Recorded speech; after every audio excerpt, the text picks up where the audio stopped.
J'aimerais vous partager une prière qui se trouve à la fin du nouveau livre de John Piper qui s'intitule « Coronavirus et Christ ». Père, dans nos meilleurs moments, par ta grâce, nous ne dormons pas à Gethsémani. Nous sommes éveillés et nous écoutons la prière de ton Fils. Il sait au fond de lui qu'il doit souffrir, mais dans sa parfaite humanité, il s'écrie « S'il est possible que cette coupe s'éloigne de moi ». De la même manière, nous sentons, au fond, que cette pandémie est destinée, dans ta sagesse, à des fins bonnes et nécessaires. Nous aussi, nous devons souffrir. Ton Fils était innocent. Nous ne le sommes pas.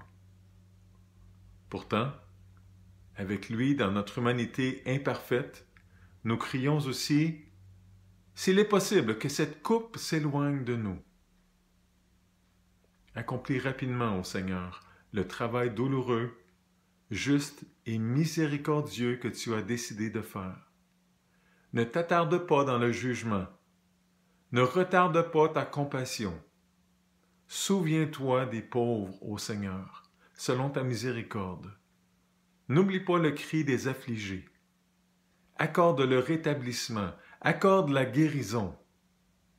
Délivre-nous, tes pauvres créatures impuissantes, de ces douleurs, nous t'en prions. Ne gaspille pas notre misère et notre peine, ô Seigneur. Purifie ton peuple des préoccupations d'un matérialisme stérile et des divertissements impies.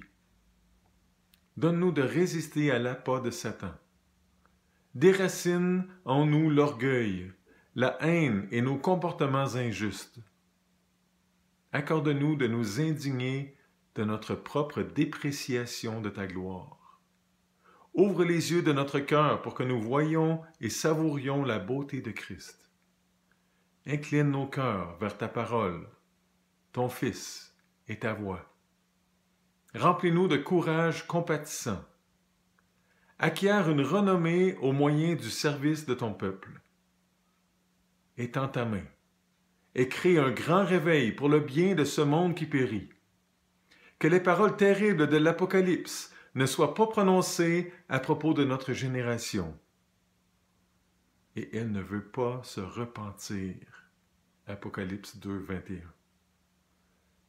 Tu as frappé des corps, frappe maintenant des âmes endormies. Empêche qu'elles restent endormies dans les ténèbres de l'orgueil et de l'incrédulité. Dans ta grande miséricorde, dis à ces eaux, vivez, et amène les cœurs et les vies de millions de personnes à se réaligner sur la valeur infinie de Jésus. Au nom de Jésus.